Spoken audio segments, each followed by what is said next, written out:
Hello YouTube and welcome back to another Citizen Tech Talk gaming and hardware episode. Yes guys, the name has changed but the game's still the same. Guys, there's a lot been going on in the space of 1 week. I can't even take a couple of days off without drama hitting the news headlines pretty much left, right and centre. So, update on Cyberpunk 2077, death threats and persecutions, as well as AMD and NVIDIA's GPU wars and nightmare woes about getting stock out to consumers. Guys, welcome to the episode.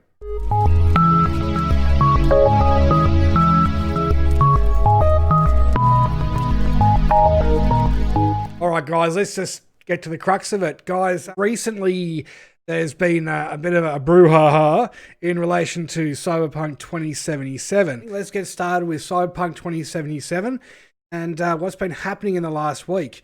So I've just got this actually domain research on this because no one's really info dropping on 2077 yet. We nudge guys, dropped me some info. But basically, in a nutshell, people are threatening to murder the devs at Cyberpunk 2077, the Project Red's offices. I thought Star Citizen was bad, okay? Yeah, alright. So, I want to address the one thing in the regards to the Cyberpunk 2077 game delay.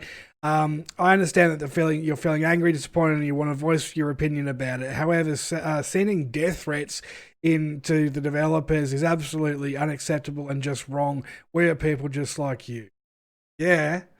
And you know what, guys? The most daft, idiotic part about this is you're threatening devs. You're threatening low-end staff who have no control over the development at all. And you're threatening those poor sods who are getting crunch timed, getting absolutely overworked, doing all of these hours of overtime. Now, in Poland, it seems that that's very much the work culture over there. And it's quite acceptable to do a 6-day week. So that's very interesting compared to the rest of the world. But that's how they see it. But when we're talking about threatening devs because executives are holding the game back 4 times, it's I dare say the word because it's been so overused on this channel, but insane. It is really, really insane. And this is why I'll just show you this next screen. You're just going to be, oh. All right, let's bring this up big. Okay, so I know where you live, bro. Release the game or you're finished. The fact that it has bro written in it says everything, okay? 13 to maybe 17-year-old kid. Yeah, so really get a mental health check, kiddo. You're deranged. You release Cyberpunk or you and your family will be persecuted. And we're not saying spoken badly of in the public eye. We're talking about putting people on the freaking cross, okay? Even his whole family on crosses in the street with nails and shit in him, with thorn crowns. That kind of persecuted. What the fuck? I'll burn you alive if you don't release the game. Okay, once again, Star Citizen, and I'll show you the little image here, little petri dish. Okay, petri dish with some fungus in it. This here, right? Gorgeous, isn't it? Lovely. Okay, this is like a petri dish the size of Mars. Okay, by comparison, and you're talking about your really bad bacteria like this. Guys, what the absolute shit is going on? Now, clearly, the Cyberpunk shit show, Cyberpunk 2077 shit show, has officially launched even before the game came out.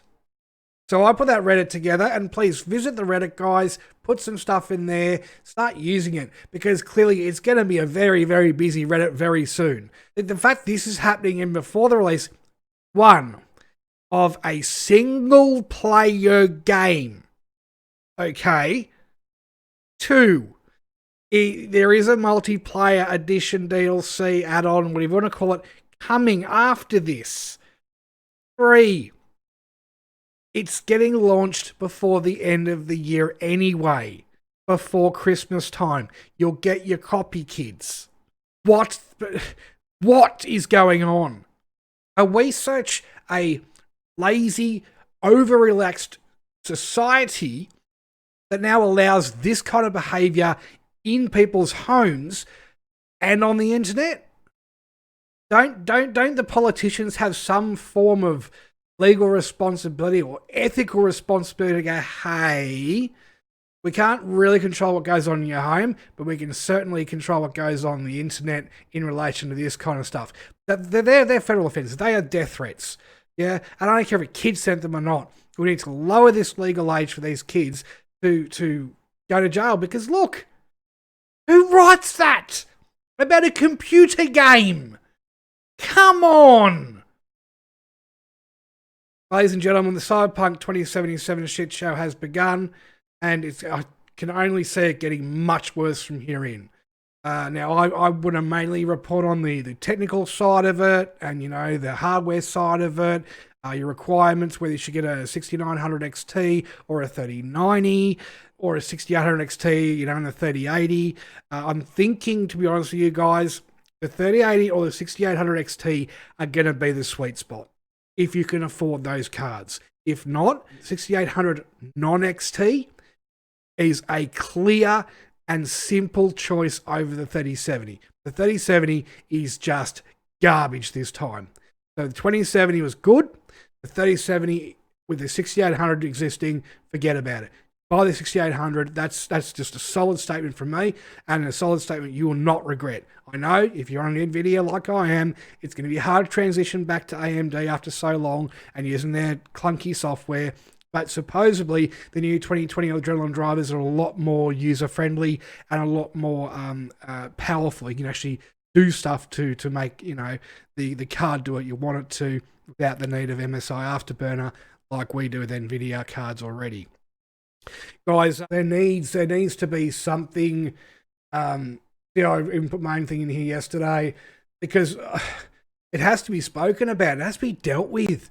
And I believe that if there are people acting like this in the Cyberpunk 2077 community already, and on just based on the single player game, I'm extremely worried about what comes next. I thought Star Citizen had some real thick puppies in there. No, the Scythians and the cultists and Redditors are just pathetic little whelp kids, like literally little whelps who cares compared to this. Yeah? Like, I've been doxxed twice already by these kids in Star Citizen. Oh well, I've never been given a death threat. And I will thank these kids for not going that far because, well, I get on a plane to America. But anyway, but this is nuts. These kids are attacking the developers who have no say in anything. They just go to work, do their job, go home. 9 to 5. 9 to 5. But that's what they do. They have no managerial control. They have no executive decision-making potential at all. And this shit's happening already. December 6th is when it's was meant to come out, but it's going to be December 10th now, I think it is. 2 days after the 6900 XT is released. There is another game that was going to come out, which was Everspace 2, which was going to come out around at the same time. They have also pulled their release date just for the simple fact is their sales would get decimated by the final 2077 Cyberpunk launch window. So other games are also suffering because of these delays and also suffering, obviously, financially from this behemoth that Cyberpunk 2077 is. Now, my greatest concern, guys, moving forward with this, specifically this one game, is it might not actually weigh up to what you expect it to be. It may not be as long and as big as you expect it to be. I've been in several warm conversations, nothing nasty, just kind of people really excited. And I think they're getting a little bit too excited for what they probably aren't going to get in the end. The map has been shrunk. There have been about a quarter of the missions taken out of the game. Although there is a lot of content, yes, and there's a lot of wonderful stuff to do and ray tracing and all the fidelity and character optimization and all the political stuff in the game and rah rah rah. Yeah, that's great, but the base game isn't that big. The DLCs obviously will fill in those gaps. Will hopefully be replaced with the DLC packages instead, and maybe worked on a little bit more and made better. The multiplayer side is going to just be phenomenal, especially the car racing, on-road, off-road, rally, street track racing. That's going to be pretty fantastic, I think. We're looking at maybe seeing a space station kind of thing, whether that's gameplay or that's just storyline related gameplay. We'll have to see. But, you know, further DLCs for future. Nudge, nudge. Maybe Star Citizen-esque. Saying.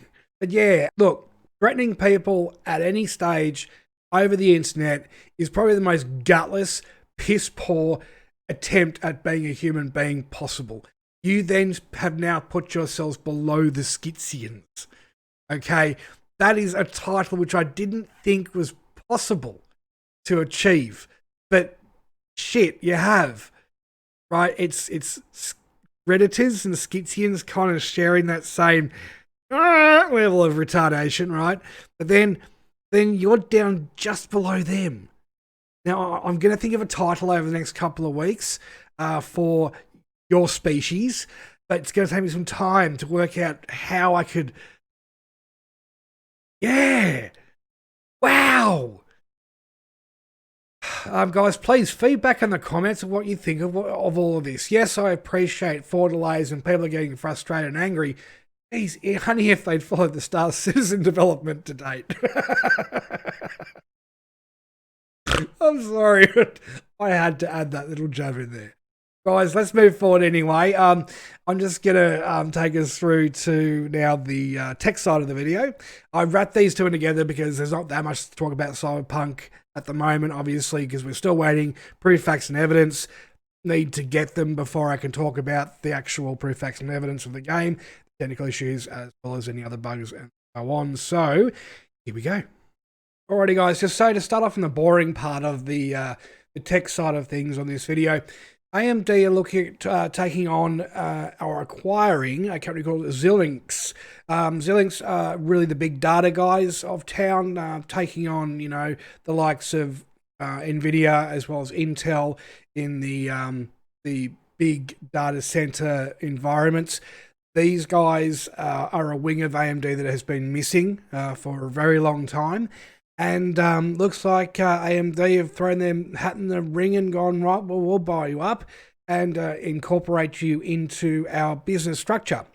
So these guys didn't get bought for cheap, $110 billion. You know, that's chump change, I guess. So it shows how well AMD is doing, guys. That's a good thing. And I want to discuss more things with you about AMD, Intel, and NVIDIA moving forward in this video. So don't get too excited about how well AMD is doing, how badly Intel's doing if you don't like Intel or NVIDIA. We'll get to that in just a moment. So basically, yeah, Xilinx is basically the big data side of it. They're going to help with, obviously, the data center hardware, software, as well as GPU implementations, and really give Intel a run for their money, and NVIDIA with their GPUs on the professional data centers.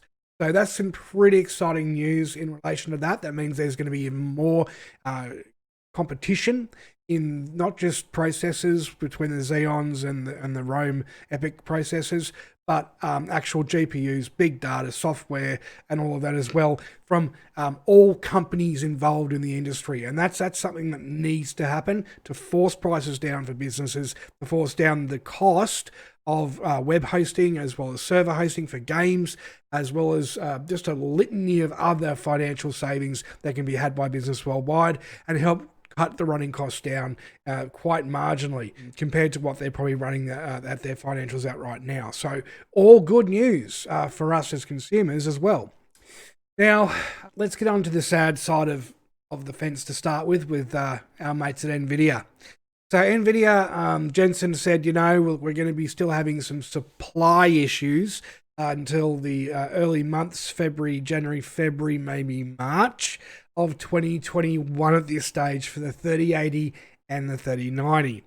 Now, the 3070 is also just another paper launch. And I know there's so many people are going to go, oh, no, they'll have the 3070s in stock by December. No. Just January is the earliest you're going to have them because of the Samsung's 8nm process. It's just the backlog and the failure rate of the dies they're putting out is just extremely high because obviously the 8nm process is a bit of a weird one. It's between, the 10 and the 7. Why Samsung went 8nm is beyond me. I would have believed that they would have gone for 6nm or 5nm. Because they're Samsung, they have the money, they have the mobile market down pat pretty much, and you'd think they'd be going for smaller, more efficient processors, more battery efficiency and things like that.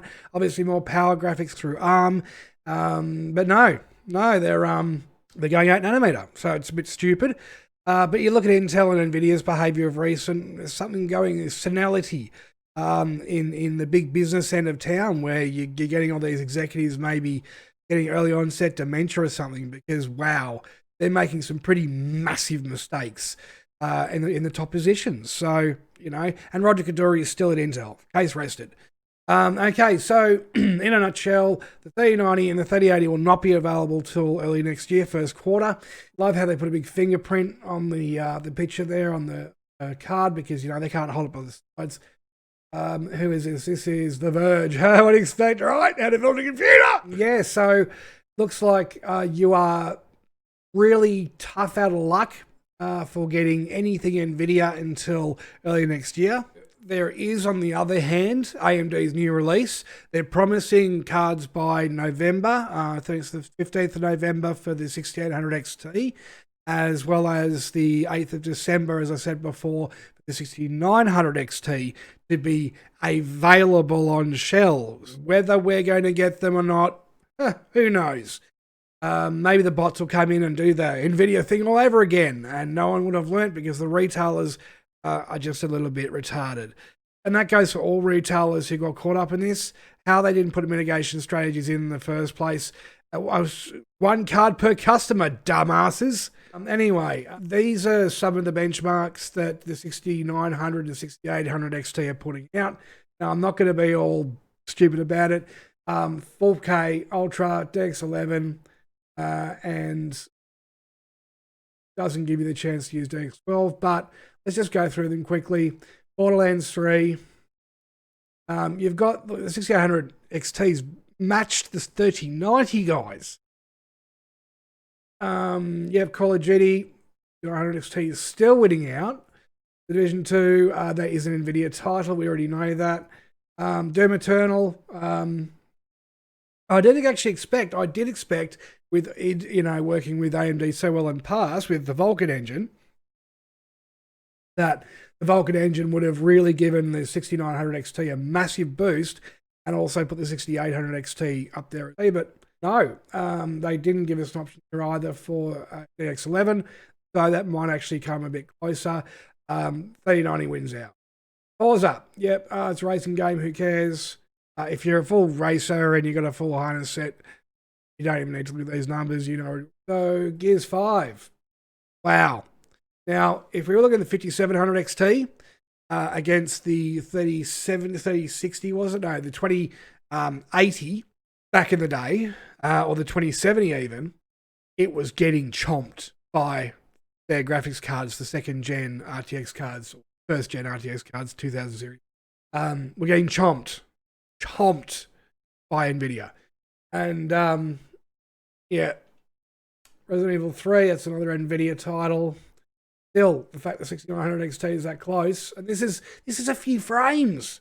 We're not talking about 10, 15%. We're talking about 4, 5, maybe 6 frames. Are you going to actually notice that?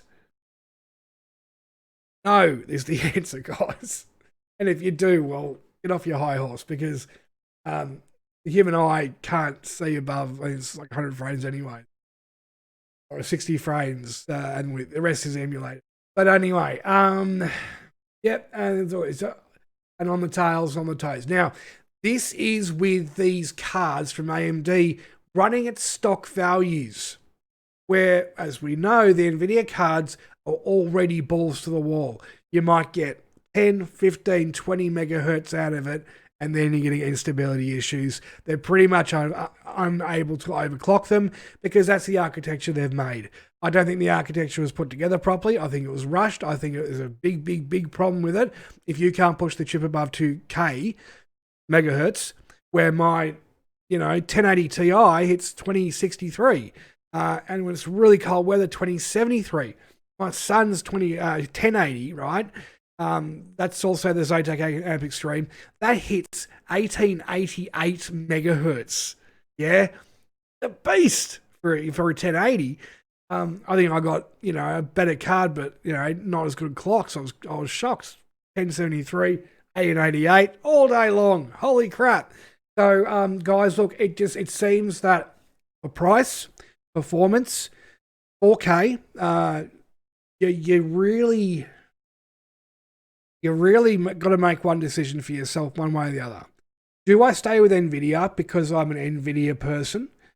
Not a shill, but I'm an NVIDIA person. You prefer their software, you prefer how their hardware works, you prefer how using MSI Afterburner instead of AMD's inbuilt raged one-click overclocking or manual overclocking undervolting technical kind of way of doing things. You want to stay with what you know, or you're willing to actually take that step into the unknown and take the bull on by the horns this time and go, well, the RTX cards, I can't overclock. And if you don't want to overclock your card to start with, look, get a 3080 and call it a day. Just don't buy one of the cheaper ones. Get an Asus TUF at least. Or an NVGA card, but I really honestly wouldn't recommend any other brand right now. So, or the Zotac Trinity card. Look, guys, there are more Zotac cards coming out next year, including the Apocalypse OC. It's above the Amp Extremes in the 3090 and the 3080. And the Apocalypse OC, if we do get it in Australia or you guys get it in America, I know most of Asia will, it has two exhaust fans on the back and proper RGB, and it looks angry. It's something you want in your case. If you want to have a hardcore looking computer system, that card will make it look banger. Cost, price, who knows? But Zotac are usually pretty price competitive, so you might be able to get a 3080 or a 3090 in the Apocalypse OC by the time we get it, if at all, and it might be a good price. Who knows? It's not even been spoken about. The only one they've come out with so far is the Trinity. So long story cut short, if you want to save a lot of money and you've kind of always thought about getting a top end card, but you can never afford it, and you do maybe have the money right now, I would tell you right now, without a second heartbeat, get a 6900 XT. You will thank me. No more discussion. You will thank me. If you're somebody that's a high-end enthusiast like myself and you want the best of the best and, you can't live without it, and if you've waited this time, you skip the RTX launch, if you're smart enough to, and I'm sorry to say that, but anyone who bought an RTX 2080 Ti or even an RTX 2080 Super or a 2080, where was your head at? 1080 Ti would have got you by no dramas. I've still got mine and I have no dramas at all. And 1440p is fine for now. And there's going to be people out there who only want to play 1440p. Not everyone wants to play 4K and 8K. Like, God, wake up to yourselves, NVIDIA. That is pure gimmick. 8K 28 to 30 frames a second is not acceptable at 8K. 60 frames plus. You brought 8K 60 frames plus? Hey, 4K, you're barely doing better than AMD's second offering realistically in 10 years in the medium to high-end rate markets. Imagine what they're going to do next time. So this is the thing, guys. The 6800 non-XT is going to be the 3070 killer without a question. No questions asked. 3070, same problem with overclocking. 6800, excellent overclocking. 6800 XT, the 3080, excellent overclocking. The 3090, 6900 XT, overclocking. Now, one thing about these cards with these 6 series GPUs from AMD is that there is a hardware solution for ray tracing. And this is something that's not been really spoken about much from AMD's standpoint. I've extracted some information as much as I can to find out what really is going on there. So with NVIDIA, they use DLSS, or they use the DirectX 12 API fallback to help enhance their ray tracing performance with their Tensor Core, their ray tracing in situ, working with that software, yeah? But it's a hybridized way of doing ray tracing. And yes, it's getting great results now for the 15 games that are out. And the extra, I think it's 18 games that are coming next year, which is pretty impressive when you think about it compared to how many games that actually are out at the moment that you want to play. And Cyberpunk 2077 is going on the ray tracing list, as well as the DLSS list for people who have a 3070 to 3060. So good news there. So that's a hybridized hardware, software, proprietary-based way of doing it. And there will be a lot of developers who'll be too lazy to go, look, I really don't want to have to program just for you, NVIDIA. I'd rather do more open source stuff with AMD and provide a cheaper, simpler, easier way of me putting this ray path tracing stuff in games. Because one thing I've really noticed about DLSS 2.0 is it makes everything too shiny, too glistening, too sharp, too clean, too AI. With the ray tracing in Battlefield 5, I found that the reflections on glass were great. I found the water reflections on ground to be far too high def. Water has imperfections in it when it's moving, and it refracts light differently. And it just looks like you've put liquid metal on the ground, basically, and you've put the textures sort of on top of that. It doesn't look natural. Windows, yes. Refracted surfaces, like on a door handle of a car, yes, but not the whole car, right? Unless you've painted the car in clear sugar syrup candy and, you know, every bit of light bounces off it like a mirror. I find that NVIDIA's application of ray tracing is just a bit too much, a bit too turned up. They need to just bring it down like half a notch, or maybe a full notch. And I don't mean on the settings side of things. I mean on the fidelity side of the shiny. Yeah, a bit too much, and it does get a little bit aggravating to watch. And if you watch a series of different ray tracing NVIDIA demo videos, you'll see what I mean. Especially in Watch Dogs Legion. Geez, I saw one of the other YouTubers. I think it was the Good Old Gamers video.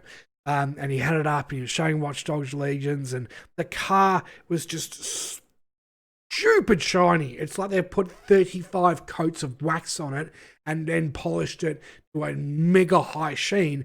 So it looks like one of those space mirrors, right, that they use in the satellites to get the best refracted surface possible to get electricity through the sun. Just nuts. It's just too shiny. But going back to AMD, in a nutshell, I'm thinking that with this smart access memory, with the Rage, with the hardware chip, the actual raw hardware RT cores, we call it RTX because RTX is branding, RT cores, ray tracing cores, that I'm hoping, with my fingers, toes, and heart crossed, compared to the current benchmarks we've seen with the ray tracing results compared to NVIDIA's, which are literally double, guys, or more of that of the RX card. I'm being honest. But if that chip is tied into GPU and memory scaling of the 6800, 6900, and the 6800 non-XT, and if it's tied in with those other elements, with the Infinity Fabric, hey, yeah, the Infinity Cache, 128 megabytes of Infinity Cache, if that cache is specifically designed to hardware drive ray tracing with, and then accelerate with the memory and GPU and scale as per overclocking, you're going to get ray tracing improvements. not just out of sheer horsepower from the GPU, but from the RT chip, and then the memory cache, and that all working together in situ, which would be a monstrously much more technically advanced piece of kit than what NVIDIA is doing. Because you don't have to rely on software that can fail. You don't have to rely on software at all. And you're using raw grunted horsepower done by the GPU itself, saving system resources, saving on your RAM, saving on your CPU, saving on your power draw and other parts of your system, and keeping it in the package, yeah? And if that all works together with that Infinity cache, and it actually, ray tracing goes up with your overclocks, it's going to be a super, super clear, super basic decision to make. If you are even willing to dabble in overclocking, let alone the rage mode one click, that'll get you, if this theorem I'm working on works, and it's actually what they're going to do, then you're going to have free ray tracing performance come by clicking a button, guys. If you get the 5000 series board and CPUs when they come out next year, which I wouldn't recommend, I'll wait for the 6000 series, but anyway, you're going to get additional free performance on top by clicking the smart memory access mode between your motherboard, CPU, RAM, and 6800 XT, 6400 XT. Guys, it's a no-brainer. It's a real no-brainer. So we have to wait till about 15th, I think it is, of November to get the 6800 XT and the 6800. I think they're going to release later. The 6800 XT is coming out 15th of November. Hopefully about the 20th or maybe around then, we might have some benchmarks done. A couple of channels that I will not recommend you watch for these benchmarks. And it's not because I'm an asshole. Or I have any personal issues against these people. But for truth and honesty of what you're going to get, don't watch Jay's 2 cents. Don't watch Hardware Unboxed. Don't watch Paul's Hardware. Don't watch Bitwit. The only ones you should be watching are smaller YouTubers who just don't have the sponsorship bullcrap hanging above their head, as well as maybe Gamers Nexus. Maybe. He's going to be the least bullish one about it. But yeah, try to find some other people like myself who have bought a card and see what their actual benchmarks are above what the commercial YouTubers are doing, because they're going to try to just hammer the crap out of the AMD products this time to make NVIDIA look good because they're getting paid to do so. So be very aware. These guys will put numbers different, and the games that have been tested here on AMD's website, will not be different. If anything, they'll be better. But the other games that are NVIDIA-focused games, especially Resident Evil 3, as well as Division 2, they're going to, get decimated in their tests. So just be aware, guys. This is why AMD has done this too. Stop the paid shills lying to you ahead of time and showing you the true, they're the best that they could come up with. Now Division 2 was done on DirectX 12. DirectX 12 is very much an NVIDIA, Microsoft love child API. I hate DirectX 12 because it's nowhere near that of Vulkan. Vulkan is so much better, but Microsoft are going to push what they're going to push, and unfortunately Microsoft being the only OS we get to use, aside from Linux or Ubuntu, we're stuck with their crappy API. DirectX 10 was great. Then they brought out DirectX 11, which was crap. Then they fixed up DirectX 11, made it work better, and pretty good now. The new hardware it doesn't really have any problems with it.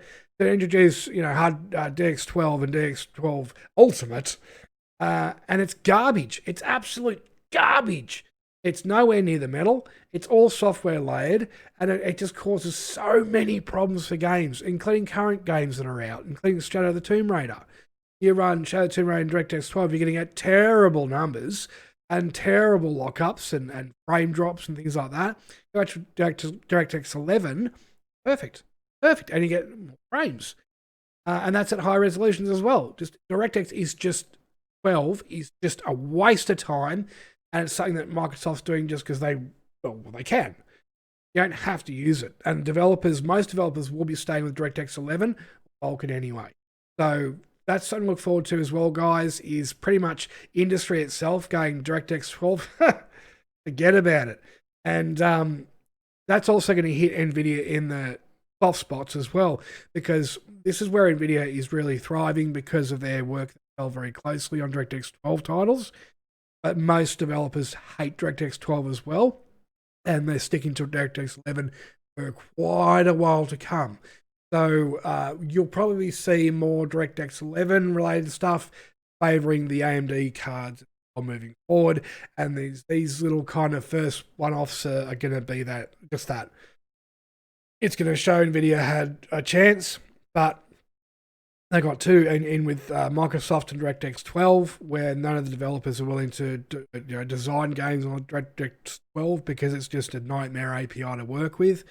And DirectX 11 works, though there's no need for DirectX 12 applications stage, especially when Vulkan exists. And I think what we're going to also start seeing is that the proper competition between the APIs is going to start being more Vulkan and more DirectX 11. And DirectX 12 is just going to kind of quietly go away for quite a while until, say, 2 more generations of graphics cards where the DirectX 12 Ultimate API functionality can be actually harnessed completely. And just like DirectX 9 to DirectX 10 to DirectX 11, we had graphics card generations jump through those hoops. And DX9 to DX11, really, DX10 was kind of just shoved in the middle there, like Vista and XP. But yeah, DirectX 9 titles, were around for much longer before DirectX 11 came out. And people stuck with that. And but yeah, guys, I'm just going to say, moving forward, let's see the benchmarks of the 6800s and the XT and the non-XT.